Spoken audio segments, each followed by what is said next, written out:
जबलपुर नाम के गांव पर राजा विक्रम सिंह राज किया करते थे। राजा की एक ही राजकुमारी थी जिसका नाम चंद्रमुखी था। उस दिन चंद्रमुखी बहुत रो रही थी, बहुत चिल्ला रही थी। पिछले कुछ दिनों से इस रियासत में अजीबोगरीब घटनाएं हो रही थी। हर रात किसी न किसी नौजवान लड़की या फिर लड़के की मौत हो जाती थी। उस दिन चंद्रमुखी बुरी तरह से चिल्लाए जा रही थी। छोड़ो मुझे, खुदा के लिए मुझे छोड़ दो। पिताजी, देखें आप इन दासियों को, ये मुझे कैद खाने में लेकर जा रही हैं। पुत्री, यह मेरा ही फैसला है कि आपको कुछ दिनों के लिए सबसे अलग कैद खाने में बंद कर दिया जाए। ये कैसी बातें कर रहे हैं आप? पिताजी, मैं आपकी बेटी हूँ, आपकी राजकुमारी। आप मुझे कैद खाने में कैसे भेज सकते हैं? मैंने क्या पाप किया है? किस गलती की मुझे ये सजा दे रहे हैं? मैं तुम्हें अभी कुछ नहीं बता सकता मेरी बेटी। जैसा कह रहा हूं वैसा करो। खामोशी से इन दासियों के साथ कैद खाने में चली जाओ, वरना हमें तुम्हारे साथ जबरदस्ती करनी होगी। चंद्रमुखी बहुत ज्यादा रो रही थी। अब उसे एक कमरे में बंद कर दिया गया था। मेरे साथ ये क्या हो रहा है? मेरे अपने पिताजी मुझसे इतनी नफरत कैसे कर सकते हैं? मैंने ऐसा क्या पाप किया है जो उन्होंने मुझे इतनी सजा दी? इस कमरे में ना कोई खिड़की है, ना कोई रोशनदान। मैं यहाँ से बाहर भी नहीं जा सकती। बस ये एक दरवाजा है जिसे बाहर से बंद किया गया है। मैं यहाँ से बाहर कैसे जाऊंगी? दूसरी तरफ राजा अपने कमरे में बैठे रो रहे थे। उनके पास रानी और साधु बाबा दोनों थे। आप चिंता ना करें महाराज, सब कुछ ठीक हो जाएगा। भगवान ने चाहा तो राजकुमारी बिल्कुल ठीक हो जाएंगे। वह इस जादू से आजाद हो जाएंगे। आप बिल्कुल भी चिंता ना करें। क्या आपको विश्वास है साधु बाबा कि यह सब राजकुमारी ही कर रही है? आज रात आपको आपके इस सवाल का जवाब मिल जाएगा। जब तक राजकुमारी इस कैद खाने में बंद रहेंगी तो तब तक इस गांव में इस तरह पुरअसरार अंदाज में किसी की भी मौत नहीं होगी, क्योंकि इस कैद खाने के बाहर तो मैंने ऐसा सुरक्षा दायरा बना दिया है कि कोई भी आत्मा ना तो इसके अंदर जा सकती है, और अगर इसके अंदर कैद हो जाए तो ना ही वह वहां से बाहर आ सकती है।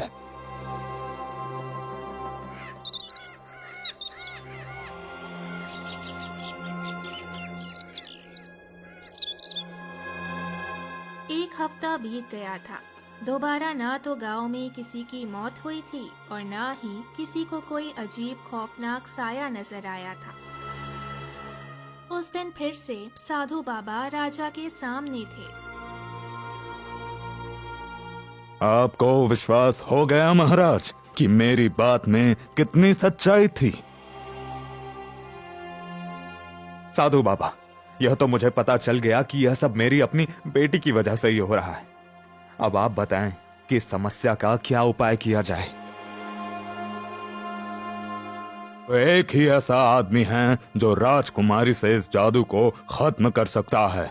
मेरी भी कोई मंत्र, कोई तपस्या काम नहीं कर रही कि मैं उस जादूगरनी का पता लगा सकूं कि वह कहां पर है और क्या कर रही है।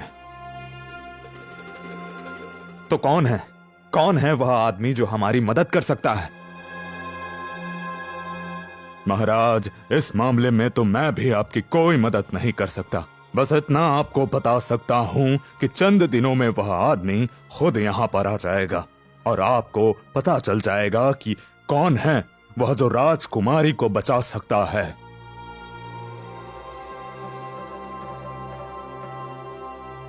बहुत सारे दिन बीत गए थे। राजकुमारी कैद खाने में रोती रहती थी। ना कुछ खाती थी, ना पीती थी। वो बहुत कमजोर हो गई थी। अगर इसी तरह मेरी बेटी परेशान रही, इसी तरह रोती रही, तो मेरी बेटी बीमार पड़ जाएगी। वह तो कुछ खा ही नहीं रही है। रानी, आप इसे समझाएं। आज मैं अपनी बेटी के पास गई थी। कितनी देर तक मैं राजकुमारी को समझाती रही। राजकुमारी ये बात मानने को तैयार ही नहीं है कि वो किसी की जान ले सकती है। यह सब राजकुमारी खुद नहीं कर रही, कोई और है जो राजकुमारी से यह सब करवा रहा है। राजकुमारी उसके वश में चली जाती हैं और राजकुमारी को भी पता नहीं चलता कि वह क्या कर रही हैं। बस अब इंतजार है तो उस दिन का जब वह आदमी हमारे पास आएगा जो राजकुमारी को इस सारी मुश्किल से मुक्ति दिलाएगा।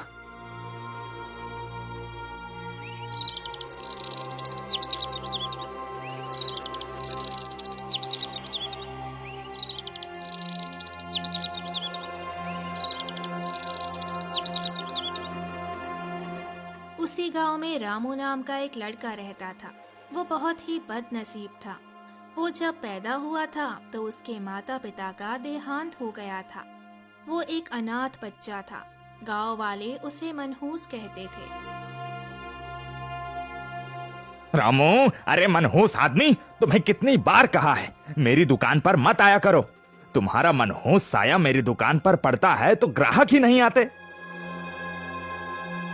अरे भैया, मैं तो सिर्फ आपके पास कुछ खाने के लिए लेने आया था।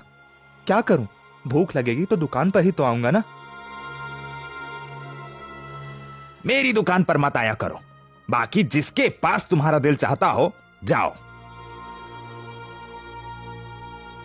रामू जिस दुकान पर भी जाता वहीं लोग उसे भगा देते। रामू थक हार कर एक जगह पर बैठकर रोने लगा था। पता नहीं क्या कारण है, ये लोग मुझे मनहूस क्यों कहते हैं। मेरा इस मामले में क्या दोष। रामू एक बुढ़िया के पास गया जिसने अपने घर में छोटी सी दुकान खोल रखी थी। ओ अम्मा, मुझे कुछ खाने के लिए चाहिए। पैसे लाए हो? हाँ हाँ, पैसे लाया हूं ना मैं। ये लो माँ, और मुझे कुछ खाने के लिए दे दो, बहुत भूख लगी है। बुढ़िया ने रामू को राशन दिया था। रामू वहां से बाहर निकला तो देखा कि अचानक से उस बुढ़िया के सारे सामान के ऊपर छत गिर गई थी। उस वक्त बुढ़िया दुकान से बाहर खड़ी थी, इसीलिए वो बच गई। अरे रामू, मनहूस आदमी, तुम्हारे यहाँ आने से मेरी छोटी सी दुकान का सत्यानाश हो गया। मैं एक गरीब विधवा औरत थी, इतना मुश्किल से अपना गुजारा चला रही थी। तू मनहूस आदमी यहाँ पर आया और मेरी दुकान गिर गई। हे राम, मैं क्या करूं? रामू वहां से भागते हुए अपने घर आ गया था। रामू वहां से भागते हुए अपने घर आ गया था। शाम को रामू के दरवाजे पर दस्तक होने लगी। दरवाजा खोला तो गांव के लोग खड़े थे। रामू, तुम अब अपना बंदोबस्त कर लो, यहाँ से चले जाओ। तुम्हारी नहोसियत का साया हम लोगों पर पड़ चुका है। क्या बात कर रहे हैं आप लोग? मैंने क्या किया है अब? अरे, तुमने जिस जिसके घर में लकड़ियां काट कर दी, उनके घर में कोई ना कोई नुकसान हो गया। रामू एक लकड़हारा था। लकड़ियां बेचकर ही अपना गुजारा करता था। इसके अलावा वो और कोई काम नहीं कर सकता था और ना ही लोग उसे कोई और काम देते थे। अब मेरे लकड़ियां बेचने से आप लोगों का क्या नुकसान हुआ है? अरे, किसी के घर में आग लग गई, किसी के घर में उन लकड़ियों से सांप निकल कर आया जिसने घर वालों को ही डस लिया, और तो और किसी के घर की छत गिर गई। और यह सब तुम्हारी नहुसियत के कारण हुआ है। तुम अब इस गांव में नहीं रह सकते। आप लोगों के साथ जो कुछ भी हुआ है वह आपके नसीब में लिखा गया था। इस सब में मेरा कोई कसूर नहीं है, और यह मेरा घर है। मैं अपना घर छोड़कर कहीं नहीं जाऊंगा। गांव के लोगों ने रामू का सारा सामान उठाकर बाहर फेंक दिया था। तुम्हारी वजह से यहाँ पर बारिश नहीं हो रही है। हम लोग गर्मी से मर रहे हैं। तुम यहां से दफा हो जाओ ताकि यहां पर बारिश हो और हम लोग सुखी होकर अपना जीवन बिता सकें। वो सब लोग रामू को मारते हुए गांव से निकाल चुके थे। रामू रोते हुए एक जंगल में आ गया था। हे राम, मैं क्या करूं? गांव वालों पर जो कोई भी मुश्किल आती है वह उसका सारा इल्जाम मुझे दे देते हैं कि ये सब मेरी वजह से हो रहा है। हे राम, तुम ही बताओ मैं क्या करूं? उस रात रामू भूखा ही उस जंगल में सो गया था। तब उसने एक सपने में राजकुमारी को देखा। मुझे बचा लो रामू, एक तुम ही हो जो मुझे मुक्ति दिला सकते हो, मुझे बचा लो। यह कैसा सपना था? मैंने राजकुमारी को देखा जो एक गुफा में कैद है और वो मुझे अपने आप को बचाने के लिए आवाजें दे रही हैं। नहीं नहीं, यह सिर्फ अपना वहम था। ऐसा कैसे हो सकता है? पूरी रात रामू जागता रहा था।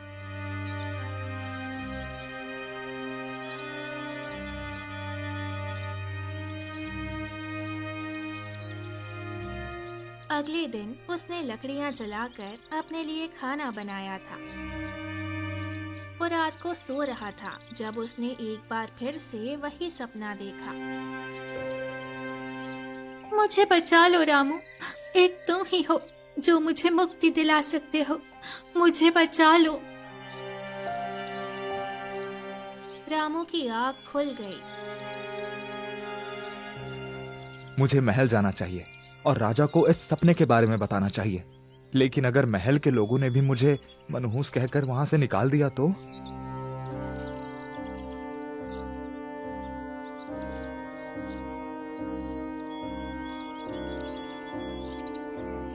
रामू को तो महल के आसपास भी घूमने की इजाजत नहीं थी, मगर अब जो उसने सपना देखा था वो खुद को रोक नहीं पा रहा था। वो महल के दरवाजे पर सुबह होते ही पहुंच गया। अरे मनहूस, तुम यहाँ पर क्यों आए हो? मुझे राजा से कोई जरूरी बात करनी थी, इसीलिए आया हूं। उस वक्त राजा बहुत ही उदास थे, बहुत परेशान थे। मंत्री ने उन्हें रामू की सूचना दी। ठीक है, भेज दो उसे। राजा, आप इससे जरा बचकर रहिएगा। क्यों? ऐसा क्यों? क्या वह कोई खतरनाक आदमी है?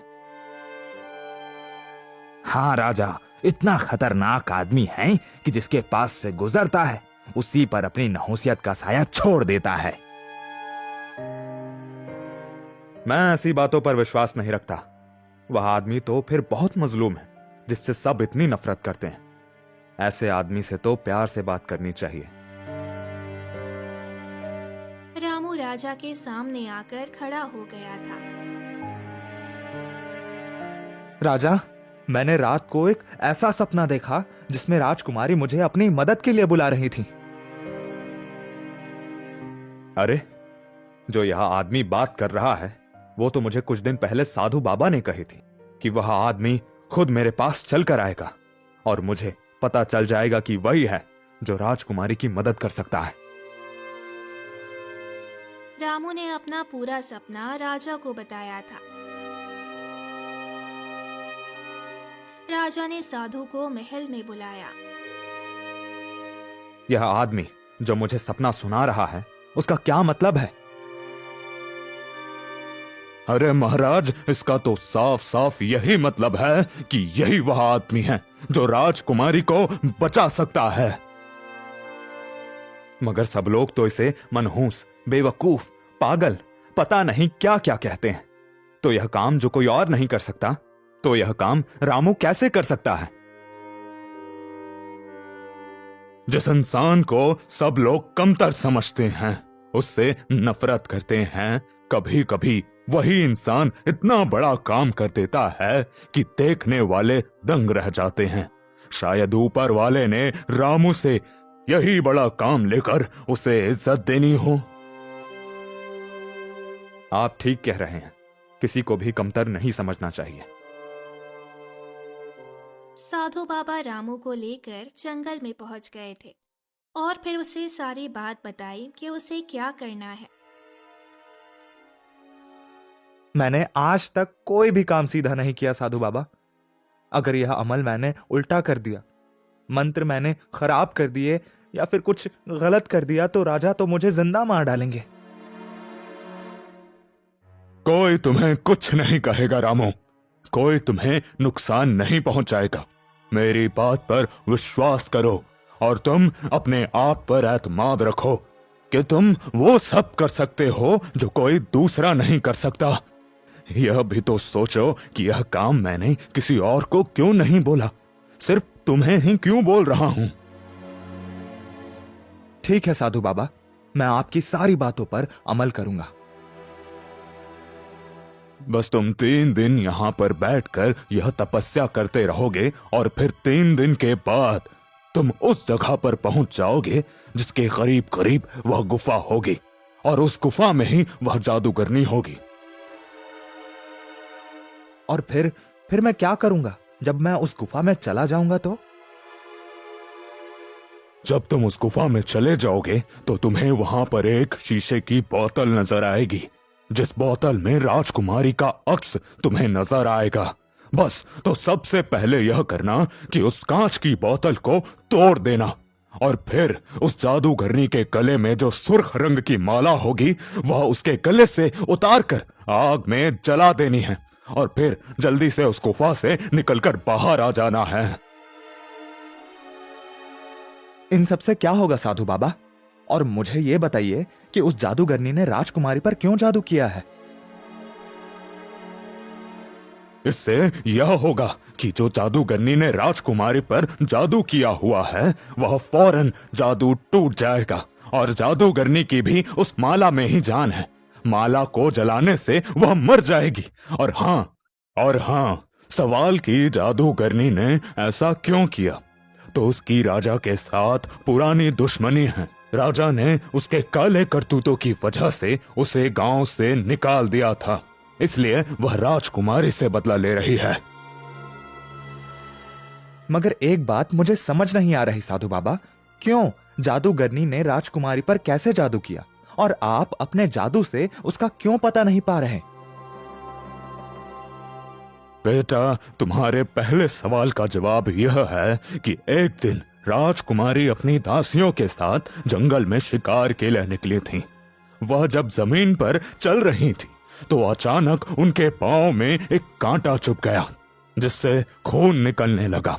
तो वह कांटा जादूगरनी ने ले लिया और उस खून से उसने जादू किया, जिसकी मदद से राजकुमारी को उसने वश में ले लिया।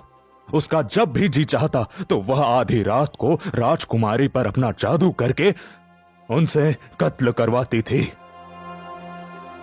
वह जादूगरनी तो फिर बहुत खतरनाक होगी, होशियार भी बहुत होगी। मुझे बहुत सावधान रहकर यह सब काम करना होगा।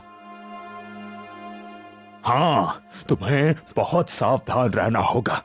तुम्हारे दूसरे सवाल का जवाब यह है कि यह तो मैं खुद भी नहीं जानता कि मेरा जादू क्यों काम नहीं कर रहा है। मैं क्यों जादूगरनी के बारे में जान नहीं पा रहा।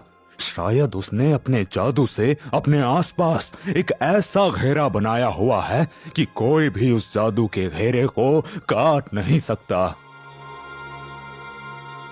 तो फिर मैं वहां कैसे पहुंच सकूंगा?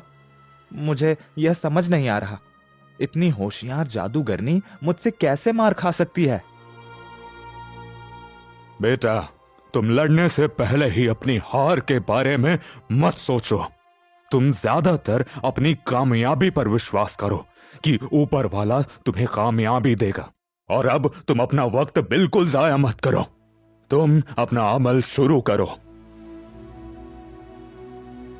3 दिन तक रामू ने कठोर अभ्यास किया था और फिर तीसरे दिन साधु बाबा ने उसे कहा कि अपनी आंखें बंद करके ये मंत्र पढ़ो और अपने मन में तसव्वुर करो कि तुम गुफा के आसपास पहुंचने वाले हो। रामू ने आंखें बंद करके ऐसा ही तसव्वुर किया। वो हवाओं में उड़ने लगा था। अरे, मुझे तो ऐसा लग रहा है जैसे मैं हवाओं में उड़ता जा रहा हूं। लगता है जो मैंने अपनी कोशिश की थी उसमें मुझे सफलता मिल गई है और अब मैं वहां पहुंचने वाला हूं जहां पर जादूगरनी रहती है। रामू के पांव जमीन से टकराए तो अचानक से उसने अपनी आंखें खोल दी। अरे, यहाँ पर तो दूर दूर तक रेत और रेगिस्तान है। तो क्या वह गुफा यहीं पर होगी? मुझे गुफा को तलाश करना चाहिए। आज पूरा 19वीं रात है और आज ही मुझे उसका काम तमाम करना होगा। रामू ने अपने लिबास में जरूरत का सामान छुपा रखा था, जिससे वो आग भी जला सकता था, और एक जादुई खंजर भी उसके पास था जो उसने अपनी सुरक्षा के लिए रखा था। मुझे साधु बाबा ने कहा था कि मुझे सबसे पहले उत्तर की दिशा में जाना चाहिए। हो सकता है कि इस रास्ते पर चलने पर मुझे सफलता मिल जाए। अब रामू उत्तर की दिशा में चलने लगा था।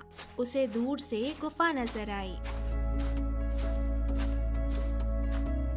लगता है यही वह गुफा है। अब मुझे बहुत सावधान रहना होगा। इस जादूगरनी के भूत तो यहाँ आसपास ही होंगे जो मुझ पर नजर रखे हुए होंगे। जब रामू उस गुफा के करीब पहुंचा तो जादूगरनी ने अपनी आंखें खोल दी।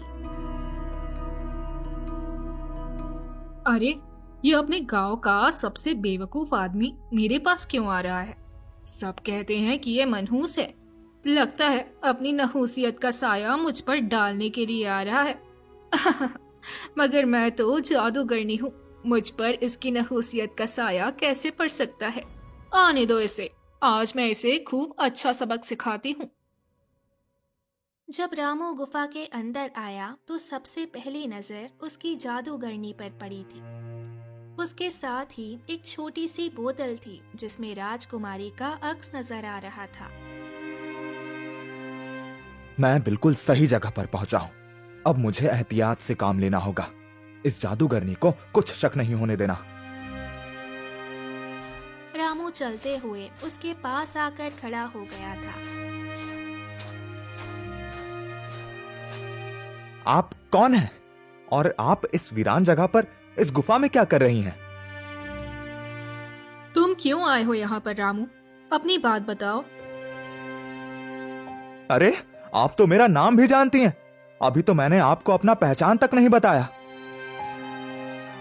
मैं ये भी जानती हूँ कि तुम दुनिया में सबसे ज्यादा बेवकूफ हो। गांव वाले तुम्हें बेवकूफ और मनहूस कहते हैं और तुम्हें उन्होंने अपने गांव से निकाल दिया है। रामू जोर जोर से रोने लगा था। रामू को रोता देखकर जादूगरनी मुंह बनाने लगी थी। क्या है रामू? अब यहाँ बैठकर रो रो कर तुम अपनी नसूहियत फैला रहे हो। मैं अपनी जिंदगी से बहुत तंग हूँ। मुझे मेरे गांव वालों ने मेरे घर से निकाल दिया। कोई मुझे पसंद नहीं करता। सब लोग मुझसे नफरत करते हैं। तो तुम क्या चाहते हो? सब लोग तुमसे मोहब्बत करें या तो तुम सब लोगों से इंतकाम लेना चाहते हो? मैं उन सब लोगों से इंतकाम लेना चाहता हूँ। मैं चाहता हूँ इन सबको मार दूं।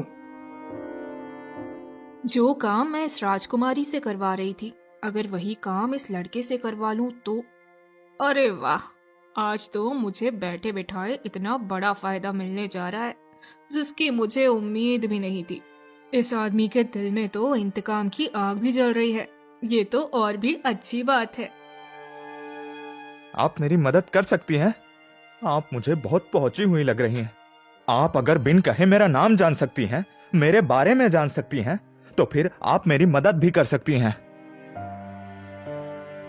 हाँ हाँ, मैं तुम्हारी मदद कर सकती हूँ। मैं तुम्हें इतना शक्तिशाली बना दूंगी कि तुम अपने पूरे गांव के लोगों से इंतकाम ले सकोगे, सबकी जान ले लोगे।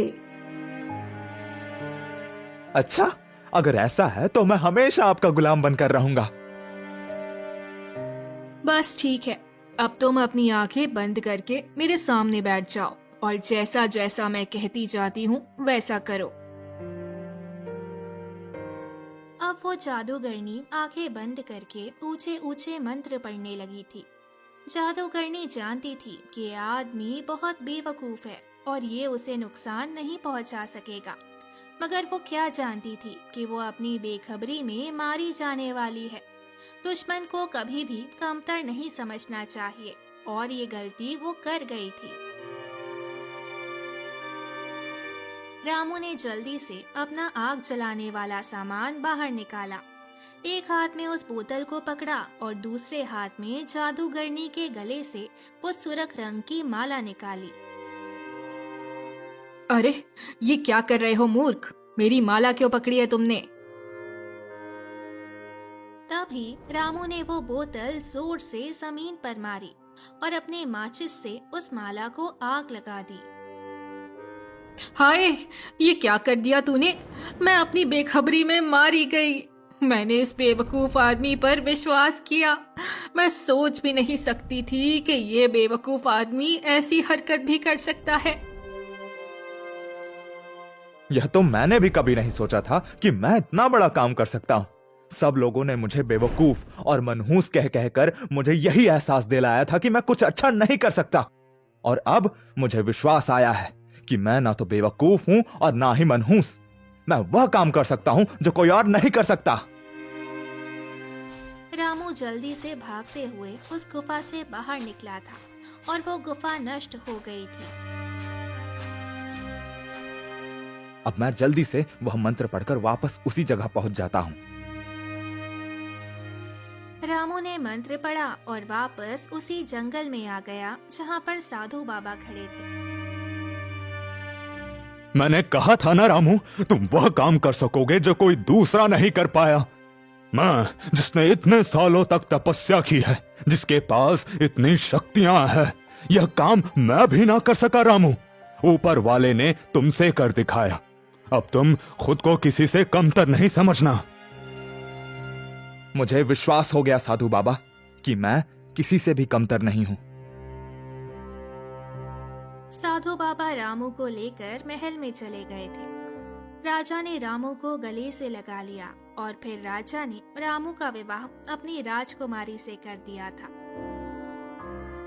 राजकुमारी भी खुश थी कि अब उसे दोबारा से आजादी मिल गई थी, और इसका जो रहस्य था उससे गांव के सभी लोग हैरान थे कि इस बेवकूफ और मनहूस रामू को ये सब कैसे मिल गया। तो दोस्तों, कैसी लगी आपको ये कहानी? हमें कमेंट के जरिए जरूर बताएं, और साथ ही ऐसी और मजेदार कहानी के लिए चैनल को सब्सक्राइब करें। धन्यवाद।